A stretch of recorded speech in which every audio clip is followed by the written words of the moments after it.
Kuwait বিমানবন্দরে drone হামলায় ৪ বাংলাদেশি আহত। কুয়েত আন্তর্জাতিক বিমানবন্দরে ড্রোন হামলায় ৪ বাংলাদেশি আহত হয়েছেন।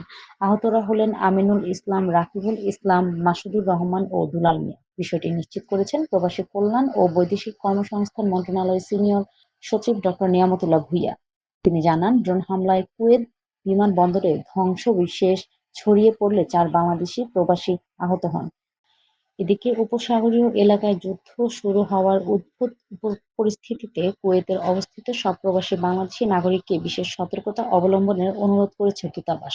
দূতাবাস নিরাপত্তার স্বার্থে সবাইকে সামরিক স্থাপনার আশপাশ থেকে দূরে থাকার এবং সবাইকে বাসায় অথবা নিরাপদ স্থানে অবস্থান করতে বলেছে। অতি প্রয়োজন ছাড়া বাইরে না যাওয়ার জন্য প্রবাসী বাংলাদেশিদের পরামর্শ দেওয়া হয়েছে দূতাবাসের পক্ষ থেকে।